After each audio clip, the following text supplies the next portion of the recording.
बच्चों,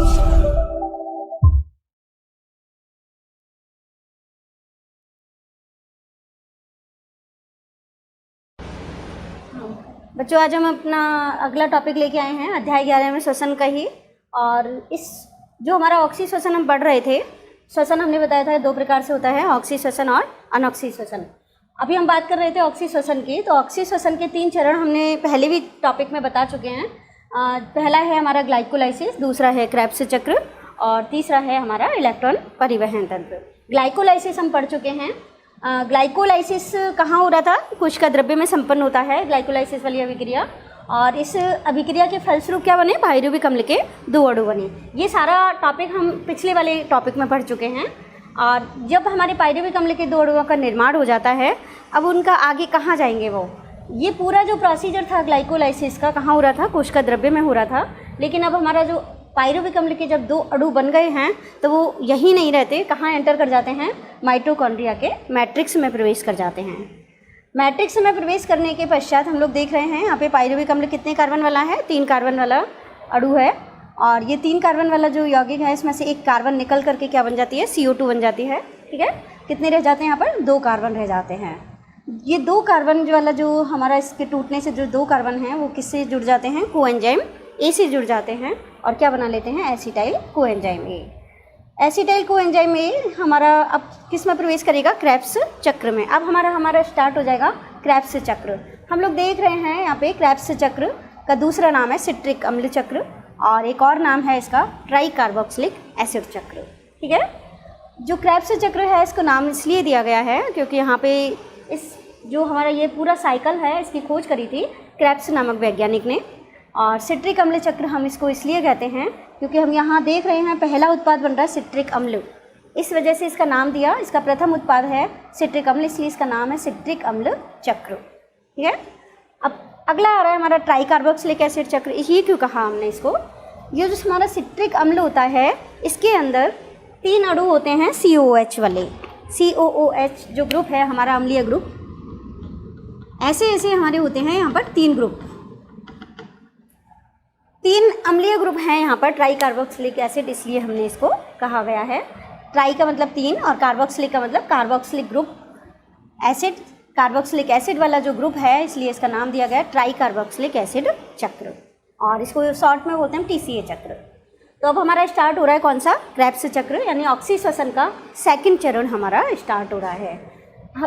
इससे पहले हमारे जो ये वाला जो पूरा प्रोसीजर है पाइरुविक अम्ल का किस में बदलना? एसिटाइल कोएंजाइम में बदलना, क्या कहलाएगा?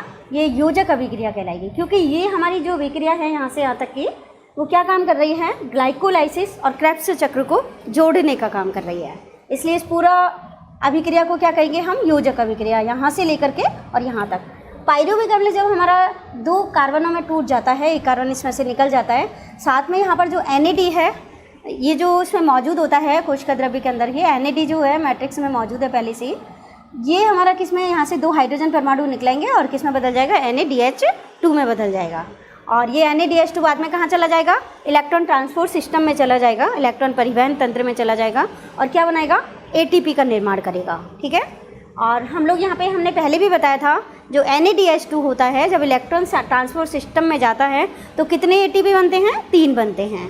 ठीक है, और यहाँ हम देख रहे हैं पाइरुविक अम्ल का एक अणु से 3 ATP बनेंगे। एक NADH2 बना है और उससे कितने अणु बनेंगे? ATP के 3 बनेंगे। जब हमारे 2 अणु हैं, जबकि बन कितने रहे यहाँ पे हमारे पाइरुविक अम्ल? 2, तो कितने अणु बन गए यहाँ पर? 6 ATP का निर्माण हो जाता है। इस योजक कड़ी में कितने अणु का निर्माण हो जाएगा? ATP के 6 अणुओं का निर्माण हो जाएगा। ठीक है, अब आगे हम आ रहे हैं जब यहाँ पे एसिटाइल कोएंजाइम ए किस में एंटर कर गया? क्रेब्स चक्र में एंटर कर गया। और ये जो हमारा एसिटाइल कोएंजाइम ए है किससे क्रिया करेगा? ऑक्जेलो एसिटिक अम्ल, जो कि इसमें पहले से ही मौजूद है। ये जो ऑक्जेलो एसिटिक अम्ल है वो इसी से ही बनता है, इस पूरे साइकिल के द्वारा निर्माण होता है इसका, और फिर इसी चक्र में एंटर कर जाता है। ठीक है, तो ऑक्जेलो एसिटिक अम्ल 4 कार्बन वाला यौगिक है, और यहाँ पर जो एसिटाइल कोएंजाइम है वो 2 कार्बन वाला यौगिक है। तो 4 कार्बन वाला यौगिक इस 2 कार्बन वाले एसिटाइल कोएंजाइम से मिलकर के 6 कार्बन वाले सिट्रिक अम्ल का निर्माण करता है। और साथ में जो हमारा एक जल का अणु भी यहाँ पर काम आएगा, और एंजाइम कौन सा काम आएगा? Citrate synthetase. रेड कलर से मैंने यहाँ पर जो नाम लिखे हुए हैं वो क्या हैं, एंजाइम। इस अभिक्रिया को संपन्न कराने वाले क्या हैं, एंजाइम। तो साइट्रेट सिंथेटेज एंजाइम की उपस्थिति में ऑक्जेलो एसिटिक अम्ल एसिटाइल को एंजाइम के एक अणु से क्रिया करेगा और साथ में एक जल का अणु यहाँ पर काम आएगा। यानी जल का अणु जब हमारा जुड़ता है तो इस अभिक्रिया को बोलते हैं हम हाइड्रेशन। ठीक है, इस अभिक्रिया को क्या बोलेंगे, हाइड्रेशन, हाइड्रोजनीकरण। तो यहाँ हाइड्रोजनीकरण हो रहा है और ये को एंजाइम में ये अलग हो जाता है और क्या बन जाएगा, हमारा 6 कार्बन वाला यौगिक सिट्रिक अम्ल का निर्माण हो जाएगा। सिट्रिक अम्ल आगे वाली स्टेप में सिट्रिक अम्ल एकोनिटेज एंजाइम की उपस्थिति में इसमें से क्या निकल गया, एक जल का अणु बाहर निकल जाता है और ये किस में परिवर्तित हो जाता है, सिस एकोनिटिक अम्ल में बदल जाता है। ये भी वही 6 कार्बन वाला अणु है, यहाँ पे भी 6 कार्बन वाला ये अणु है। सिस एकोनिटिक अम्ल अब अगली अभिक्रिया में जाता है। यहाँ पर क्या काम करेगा, एकोनिटेज एंजाइम फिर से काम करेगा और एक जल का अणु जुड़ करके इससे क्या बना लेगा, ये आइसोसिट्रिक अम्ल का निर्माण कर लेता है। तो सिट्रिक अम्ल से बना सिस एकोनिटिक अम्ल, सिस एकोनिटिक अम्ल से क्या बना, आइसोसिट्रिक अम्ल। यहाँ पर जल का अणु बाहर निकल रहा है इसलिए हाइड्रेशन हो रहा है, हाइड्रोजनीकरण। यहाँ जल का अणु जुड़ रहा है इसलिए इस अभिक्रिया को बोलते हैं हम, यहाँ पर तो डिहाइड्रेशन हो रहा है, ठीक है, और इस जगह पर जुड़ रहा है तो क्या बोलेगा, हाइड्रेशन। जुड़ने का मतलब हाइड्रेशन और बाहर निकलने का मतलब डिहाइड्रेशन। तो अभी हम देख रहे हैं एक H2O का अणु यहाँ जुड़ करके सिट्रिक अम्ल बना, फिर सिट्रिक अम्ल में से एक जल का अणु बाहर निकल गया, डिहाइड्रेशन हो गया और सिस एकोनिटिक अम्ल बना। सिस एकोनिटिक अम्ल में एक हाइड्रोजन परमाणु, एक जल का अणु फिर से जुड़ गया और क्या बना, आइसोसिट्रिक अम्ल का निर्माण हुआ। ठीक है, अब आइसोसिट्रिक अम्ल, isocitric dehydrogenase enzyme. Dehydrogenase enzyme कब काम करेगा, जब क्या होगा, यहाँ पे डिहाइड्रोजनेशन होगा। डिहाइड्रोजनेशन का मतलब हाइड्रोजन के अणुओं का बाहर निकलना। तो यहाँ 2 हाइड्रोजन के अणु इसमें से बाहर निकलेंगे और उनको कौन ग्रहण कर लेगा, NAD ग्रहण कर लेगा और क्या बना लेगा, NADH2 बना लेगा। और हाइड्रोजन अणु निकलने के पश्चात ये किस में बदल जाता है, ऑक्जेलो सक्सिनिक अम्ल में बदल जाता है। ऑक्जेलो सक्सिनिक अम्ल भी कितने कार्बन का है, 6 कार्बन वाला यौगिक है। अगले चरण में हम आते हैं, ऑक्जेलो सक्सिनिक अम्ल जो है हमारा किस में बदल रहा है, अल्फा कीटो ग्लूटेरिक अम्ल में बदल रहा है। किसकी उपस्थिति में, डिकार्बोक्सिलेज एंजाइम की उपस्थिति में। नाम से ही हमें पता लग रहा है डिकार्बोक्सिलेज, इसका मतलब डिकार्बोक्सिलेशन हो रहा है यहाँ पर, और डिकार्बोक्सिलेशन मतलब CO2 का बाहर निकलना। तो यहाँ ऑक्जेलो सक्सिनिक अम्ल में से कार्बन डाइऑक्साइड बाहर निकल जाएगी और बाहर निकलने के पश्चात किस में बदल जाता है, अल्फा कीटो ग्लूटेरिक अम्ल में बदल जाता है, जो कि कितने कार्बन वाला यौगिक है, 5 कार्बन वाला। अभी तक हमारे सारे 6 कार्बन वाले चल रहे थे, अब ये कितने में बदल गया, 5 कार्बन वाले यौगिक में चेंज हो जाता है। अल्फा कीटो ग्लूटेरिक अम्ल आगे वाले स्टेप में जाएगा तो कौन सा एंजाइम काम करेगा, alpha keto glutaric dehydrogenase enzyme काम करेगा। फिर यहाँ पर डिहाइड्रोजिनेशन ही होगा क्योंकि ये एंजाइम हमारा काम कर रहा है। ठीक है, डिहाइड्रोजिनेशन होगा, इसका मतलब यहाँ से हाइड्रोजन परमाणु निकल गए और वो हाइड्रोजन परमाणु को किसने ग्रहण कर लिया, NAD ने। साथ साथ यहाँ पर हमारी CO2 का अणु भी बाहर निकलता है और CO2 अणु का बाहर निकलने के पश्चात क्या बन जाता है, यहाँ पर को एंजाइम काम करेगा, को एंजाइम में जुड़ेगा और CO2 बाहर निकलेगा, हाइड्रोजन अणु इसमें से 2 बाहर निकलेंगे और क्या बना लेंगे, NADH2। इस तरह से जो हमारा अगला यौगिक तैयार होगा वो होगा सक्सिनिल कोएंजाइमे, यानी अल्फा कीटो ग्लूटेरिक अम्ल कोएंजाइमे की उपस्थिति में कार्बन डाइऑक्साइड इसमें से बाहर निकल जाती है और हाइड्रोजन अणु इसमें से 2 बाहर निकलते हैं डिहाइड्रोजनेज एंजाइम की उपस्थिति में और क्या बना लेते हैं, ये सक्सिनिल कोएंजाइम ए का निर्माण हो जाता है। अब सक्सिनिल कोएंजाइम ए हम लोग देख रहे हैं यहाँ 5 कार्बन से कितने कार्बन हो गए, यहाँ पर 4C। क्यों, यहाँ पे एक CO2 का अणु बाहर निकल गया, एक कार्बन यहाँ पर बाहर निकल गया और ये कितने में हो गया, 4 कार्बन वाला यौगिक निर्माण हो जाता है। सक्सिनिल कोएंजाइम ए को हम आगे देखते हैं किस में बदल रहा है, सक्सिनिक अम्ल में वो बदल रहा है। सक्सिनिल कोएंजाइम ए किससे क्रिया करेगा, हाइड्रोफॉस्फोरिक अम्ल से क्रिया करेगा और ये हाइड्रोफॉस्फोरिक अम्ल का मतलब क्या है, यहाँ पे एक जल का अणु है और एक फॉस्फेट अणु है, ये मिलकर के क्या बनाते हैं, हाइड्रोफॉस्फोरिक अम्ल। तो जल का अणु इससे जुड़ेगा और फॉस्फोरिक जो हमारा फॉस्फेट अणु है वो किससे क्रिया कर लेगा, GDP से। GDP हमारे यहाँ पे पहले से ही मौजूद होता है माइटोकॉन्ड्रिया के अंदर, इसके मैट्रिक्स में। तो फॉस्फेट अणु इसको मिल करके क्या बना लेता है, GTP। GTP आगे जा कर के हमारे किस में बदल जाता है, ATP में बदल जाता है। ठीक है, यहाँ हमारा एंजाइम काम करता है सक्सिनिल थायोकाइनेज। तो सक्सिनिल को एंजाइम अभी किस में बदल गया, सक्सिनिक अम्ल में बदल गया, वो भी कितने कार्बन का है, 4 कार्बन वाला यौगिक है। को एंजाइम इसमें से अलग हो जाता है और वापस इसी हमारे यहाँ पर को एंजाइम में जब ज़रूरत होती है तो इनसे जुड़ जाता है। ठीक है, सक्सिनिक अम्ल अगले स्टेप में किस में बदल रहा है हमारा, फ्यूमेरिक अम्ल में बदल जाता है। किसकी उपस्थिति में, सक्सिनिक डिहाइड्रोजिनेज, यानी यहाँ सक्सिनिक अम्ल में से भी 2 हाइड्रोजन के अणु निकलेंगे और उनको कौन ग्रहण करेगा, FAD ग्रहण करेगा और बदल जाएगा FADH2 में। और किसमें सक्सिनिक अम्ल फिर बदल किस में जाएगा, फ्यूमेरिक अम्ल में। तो यानी हाइड्रोजन अणु जो निकले उनको किसने ग्रहण कर लिया, FAD ने ग्रहण कर लिया, FADH2 बना लिया और सक्सिनिक अम्ल बदल गया हमारे फ्यूमेरिक अम्ल में। फ्यूमेरिक अम्ल हमारा आगे जाकर के फ्यूमेरेज एंजाइम की उपस्थिति में यहाँ एक जल का अणु जोड़ेगा, तो फ्यूमेरिक अम्ल के साथ में क्या हो जाएगा, हाइड्रेशन होगा, यानी जल का एक अणु जुड़ेगा और किस में बदल जाएगा, ये मैलिक अम्ल में। ये भी हमारा कितने कार्बन का है, 4 कार्बन वाला यौगिक है। अंतिम जो हमारी यहाँ का अभिक्रिया है क्रेब्स चक्र की, उसमें क्या बन रहा है हमारा, ऑक्जेलो एसिटिक अम्ल बन रहा है। तो यहाँ मैलिक अम्ल से भी क्या निकलेंगे, 2 हाइड्रोजन के अणु निकलेंगे और ये बदल जाएगा ऑक्जेलो एसिटिक अम्ल में और इन हाइड्रोजन अणुओं को ग्रहण कर लेगा NAD+ और ये NADH2 में बदल जाता है। ठीक है, तो इस तरह से हमारी साइकिल में ये NAD जो ऑक्जेलो एसिटिक एसिड था ये बरकरार रहता है, बार बार ऑक्जेलो एसिटिक अम्ल का निर्माण होता है और ये वापस नई साइकिल शुरू हो जाता है। ठीक है, तो क्रेब्स चक्र इस तरह से चलता रहता है। अब हम लोग यहाँ बीच में देख रहे हैं ATP पूल, यानी कितने ATP का यहाँ पर निर्माण हो रहा है इस पूरे क्रेब्स चक्र के दौरान।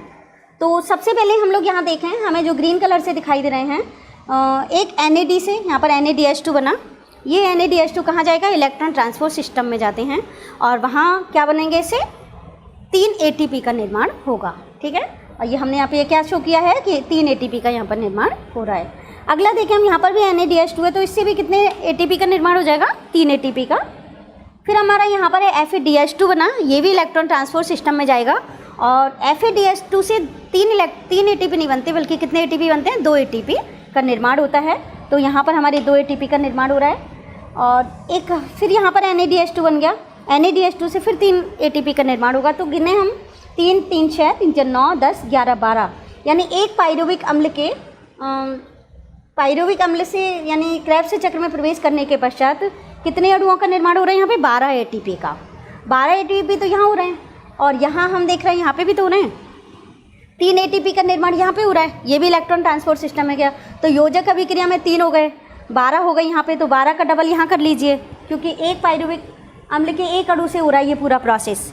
पायरुविक अम्ल का दूसरा अणु भी इसी तरीके से क्रेब्स साइकिल में प्रवेश करेगा, योजक कड़ी में जाएगा और फिर उसके बाद क्रेब्स चक्र में प्रवेश करेगा, तो उससे भी वापस इतने ही अणुओं का निर्माण होगा। तो 12 तो यहाँ बन गए और 12 ही उस दूसरे से बनेंगे। तो टोटल क्रेब्स चक्र में कितने ATP का निर्माण हुआ, 24 ATP का। कितने का, 24 ATP का निर्माण हो जाता है। कैसे, 12 तो यहाँ पे, ठीक है, 18 तो हमारे बने किससे, NADH से। क्यों, 3 है यहाँ पर, 1 2 और 3 हमारे 3 तो इससे बन रहे हैं, 3 इससे बन रहे हैं और 3 इससे 9 हो गए, 9 का दुगना कर लिया हमने, 18 हो गए। FADH2 से कितने बनी, 2 का हमने दुगना कर लिया, 4 हो गए और एक बन गया हमारा GTP से। ठीक है, GTP के भी अणु कितने हैं, यहाँ पे 2 हैं, इसलिए यहाँ पर 2 ATP इससे बन गए। तो इस तरह से टोटल ATP का निर्माण हो गया कितने, 24। क्लियर। यहाँ बन रहे हैं हमारे 6। ये अब हमारे योजक अभिक्रिया में, योजक अभिक्रिया की बात करते हैं। जो योजक अभिक्रिया है इसमें कितने CO2 बने, 2 CO2 बनते हैं। क्यों बताए हमने 2 CO2, क्योंकि पायरुविक अम्ल एक अणु से बन रहे हैं एक CO2, तो दूसरे अणु से भी बनेगा दूसरा CO2। और NADH एक पायरुविक अम्ल के योजक अभिक्रिया में बन रहा है एक NADH2, तो दूसरे पायरुविक अम्ल से भी 2, तो इस तरह से 2 NADH2 यहाँ पर निर्माण हो जाएंगे। तो योजक अभिक्रिया में 2 तो CO2 बनेंगे और 2 NADH बनेंगे। ये इलेक्ट्रॉन ट्रांसपोर्ट सिस्टम में जाएंगे और क्या बन जाएंगे, 6 ATP के अणुओं का निर्माण हो जाएगा। तो 24 तो यहाँ बन गए, ठीक है, और 6 यहाँ पर बन गए 2 पायरुविक अम्ल से। तो टोटल कितने हो गए, 30 ATP यहाँ पे बनकर निर्माण हो गए। और जो हमारी ग्लाइकोलाइसिस अभिक्रिया थी वहाँ पर हमारे 2 ATP तो शुद्ध रूप से बने थे और एक NADH का निर्माण वहाँ हुआ था। तो वहाँ पर भी हमारे कितने बन गए, 6 ATP, सॉरी 2 तो वो वाले और 6 वो, 8 ATP का निर्माण वहाँ हो गया। तो टोटल इस प्रोसेस के अंदर पूरे ऑक्सीश्वसन के दौरान ग्लाइकोलाइसिस में 8 ATP अणुओं का निर्माण हुआ और क्रेब्स चक्र में कितने, 30 ATP अणुओं का निर्माण हुआ। तो इस तरह से टोटल हमारे कितने बन गए, 38 ATP का निर्माण हो जाता है। तो ATP हमारे यहाँ पे कंप्लीट हो जाते हैं। इलेक्ट्रॉन परिवहन सिस्टम तो बस इसका एक अलग तरह का सिस्टम है जिसमें जाकर के ATP का निर्माण होगा। तो हमारी ऑक्सीश्वसन की क्रिया यहीं फिनिश हो जाती है। कैसे फिनिश हो गई, ये तीसरा जो हमारा इलेक्ट्रॉन परिवहन तंत्र था वो हम अभी आगे आपको बताएंगे कि किस तरीके से NADH2 उसमें जाएगा और कैसे इससे ATP का निर्माण होगा। FAD कैसे जाएगा इलेक्ट्रॉन ट्रांसपोर्ट सिस्टम में और उनसे कितने ATP का निर्माण होगा, बस ये बताना है। और बाकी हमारा ये ऑक्सीश्वसन जो है कितने ATP का निर्माण होगा वो ये कंप्लीट हो गया। तो ये हमें समझ में आ गया योजक अभिक्रिया में क्या बना। अब हम CO2 की बात करते हैं। सबसे पहले CO2 कितने बने इस पूरे साइकिल के दौरान ना, 2 CO2 यहाँ बन चुके हैं, ठीक है। आगे हम यहाँ देख रहे हैं 2 CO2 यहाँ पर, एक दिख रहा है तो एक को हम डबल करेंगे, ठीक है। 2 CO2 यहाँ, तो 6 CO2 के अणु निकल गए इस पूरे प्रोसेस के दौरान। कितने CO2 बाहर निकले? 6 CO2, ठीक है। तो 2 यहाँ और 4 क्रेब्स चक्र में, ये क्रेब्स चक्र है, ये योजक अभिक्रिया, योजक अभिक्रिया में 2 और क्रेब्स चक्र में 4। NADH2 हम देखें यहाँ पर 1, ठीक है, 1 का मतलब 2 हो गए, 2 NADH2 बन गए। यहाँ हम इस वाले प्रोसेस में देखें 1 2 3 यहाँ पर बन गए, 3 को हमने डबल कर दिया, 6 NADH, 1 FAD दिख रहा है, 2 FADH2 हो गए, इसको भी हमने डबल कर दिया। 1 GDP हमें दिख रहा है, GTP, इसको हमने डबल कर दिया तो क्या बन गए? 2 GDP बन गए, ठीक है। GDP से हमारा ये इलेक्ट्रॉन ट्रांसपोर्ट सिस्टम में नहीं जाता, ये सीधा इससे क्या बन जाता है? ATP का निर्माण हो जाता है। ये इलेक्ट्रॉन ट्रांसपोर्ट सिस्टम में जाएंगे और 1 NADH से 3 बनेंगे तो इसको मल्टीप्लाई कर लेंगे, 6 6 18, और FADH2 यानी 2 हैं हमारे, तो 2 से कितने बन गए यहाँ पे? 4। तो 18 + 4 + 2, 18 इससे, 4 इससे और 2 इससे, तो ये पूरा की पूरा प्रोसेस से हमारे कितने बने? 24 ATP। और यहाँ बन रहे हैं हमारे 6। तो ये हमारे पूरा समझ में आया पूरा प्रोसीजर कि किस तरीके से 30 ATP का निर्माण यहाँ पर होता है। अब हम इसका टोटल ATP का वो देखेंगे कि किस तरीके से हमारे पूरे साइकिल के अंदर कितने ATP का निर्माण हो गया। हमारे यहाँ दिखाई दे रहा है हमको ग्लाइकोलाइसिस। ग्लाइकोलाइसिस में 2 ATP का डायरेक्ट निर्माण हुआ था, ठीक है, और एक बना था NADH। तो यहाँ कितने बन गए? इससे 2 ATP, 6 ATP बन गए यहाँ पर इलेक्ट्रॉन ट्रांसपोर्ट सिस्टम में जा कर के। कितने हो गए यहाँ पे? 8, और 30 हमारे बन गए यहाँ पर। तो टोटल ATP का कितना? एक ग्लूकोज के अणु से के पूर्ण ऑक्सीकरण से कितने ATP का निर्माण हुआ? 38 ATP का। तो जो नेट ATP हैं वो कितने हैं? 38 ATP।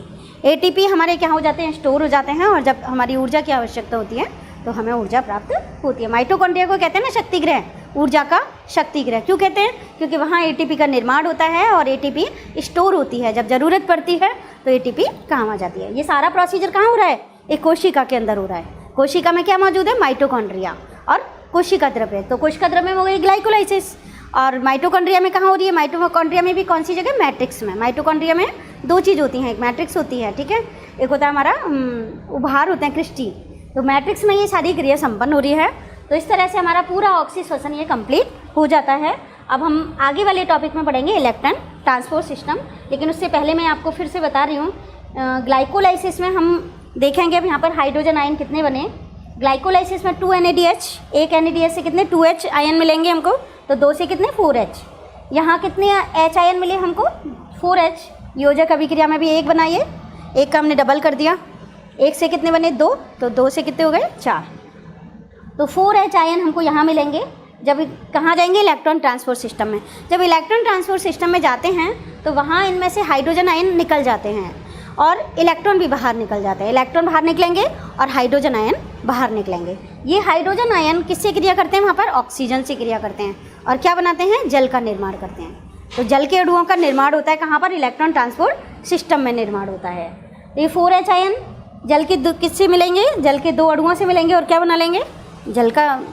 ऑक्सीजन के 2 अणुओं से मिलेंगे। एक ऑक्सीजन का अणु यहाँ पे मिलेगा, सिर्फ एक O2 की ज़रूरत है, और क्या बन जाएगा? जल के 2 अणुओं का निर्माण हो जाएगा, ठीक है।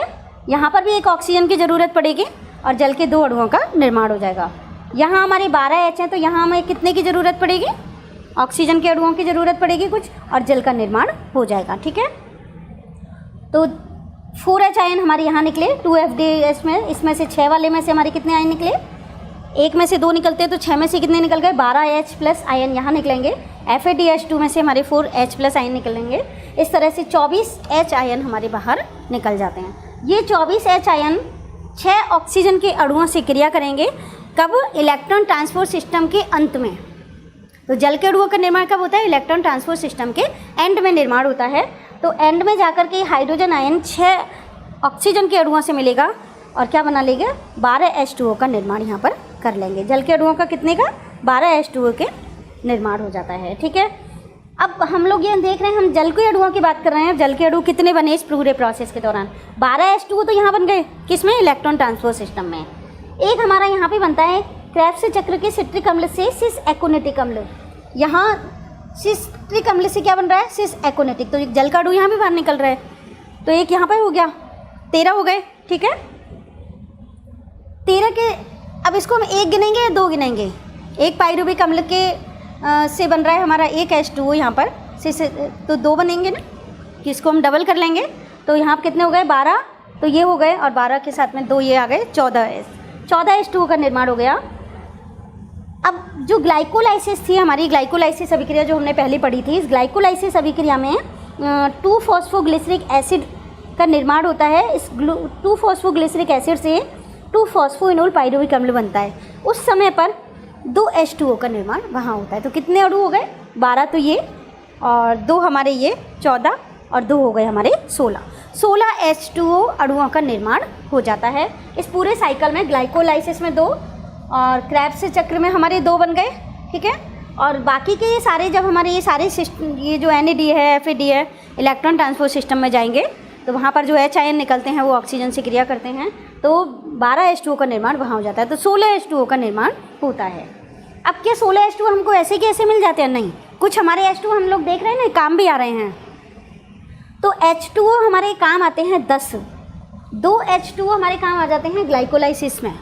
ठीक है, ग्लाइकोलाइसिस अभिक्रिया जब चालू होती है, तो ग्लाइकोलाइसिस अभिक्रिया में 2 H2O का निर्माण हो जाता है। ठीक है, यूज में आ जाते हैं 2 H2O। ठीक है, 2 H2O वहाँ यूज में आते हैं, और 8 H2O हमारे यहाँ यूज में आते हैं। देखें हम लोग, एक यहाँ हो रहा है, एक यहाँ काम आ रहा है, एक 2, और एक काम आ रहा है हमारा यहाँ पर, तीसरा, और चौथा काम आ रहा है यहाँ पर। एक अभिक्रिया है ये, इसलिए 4 का हम क्या कर लेंगे, डबल कर लेंगे। जब दूसरा पाइरुविक अम्ल लगेगा तो फिर बनेगा, तो इस तरह से 8 H2O का निर्माण यहाँ पर हो जाता है। तो 8 H2O तो बने क्रेब्स चक्र में, 2 H2O बने ग्लाइकोलाइसिस में, कितने हो गए, 10 H2O। तो 10 H2O हमारे यहाँ पर क्या आ रहे हैं, काम आ रहे हैं। 2 तो कहाँ आ गए, यहाँ पर, 2 यहाँ पर, और 2 यहाँ, और 2 यहाँ। ठीक है, कितने H2O का काम, H2 यूज में आए, 8, ग्लाइकोलाइसिस में कितने आए, 2, टोटल यूज कितना हुआ H2O का, 10 अणुओं का, और बने कितने थे हमारे, 16। तो 16 में से हमने जब 10 माइनस कर देंगे तो नेट हमें कितने मिले H2O, 6 H2O। तो रेस्पिरेशन की जो पूरी एक अभिक्रिया होती है, इसमें हमारे हम लोग ये जो एक ग्लूकोज का अणु है, उस ग्लूकोज के अणु में किससे क्रिया करेगा, ऑक्सीजन के 6 अणुओं से क्रिया करेगा। कितने अणु हमारे काम आ रहे हैं, 6 अणु काम आ रहे हैं ऑक्सीजन के, और हमें क्या मिलेंगे, 6 CO2 मिलेंगे, और 6 ही हमें जल के अणु प्राप्त होते हैं। तो इस तरह से पूरी जो अभिक्रिया है, इसको मैं एक बार आपको फिर से बता देती हूँ, जो हम पहले बता चुके हैं एक बार, लेकिन मैं आपको फिर से बताना चाह रही हूँ यहाँ पे क्या होगा ना। देखिए, C6H12O6 ये ग्लूकोज है। ठीक है, ग्लूकोज का एक अणु है, इसमें 6 ऑक्सीजन के अणु काम आए। ठीक है, और इससे क्या बना, हमारे 6 CO2 बने, और 6 ही हमारे जल के अणु, और साथ में क्या मिलेगी हमको, ऊर्जा मिलेगी। कितनी ऊर्जा मिल रही है, 38 ATP। कितने मिल रहे हैं हमको, 38 ATP। यहाँ पर हम जो ऊर्जा प्राप्त होगी उसको हम कैलोरी में लिख देते हैं, वो हम आपको पहले भी बता चुके हैं। ठीक है, तो इस तरह से हमारा जो श्वसन है, ग्लूकोज का पूर्ण ऑक्सीकरण हो जाता है, और पूर्ण ऑक्सीकरण के फलस्वरूप हमारे कार्बन डाइऑक्साइड के 6 अणु बनते हैं, जल के 6 अणु बनते हैं, और हमें ऊर्जा प्राप्त होती है। इस तरह से हमारे क्रेब्स चक्र कंप्लीट हो गया, और ग्लाइकोलाइसिस कंप्लीट हो गया। अब हम अगले टॉपिक पे आएंगे, इलेक्ट्रॉन परिवहन तंत्र पर। ठीक है।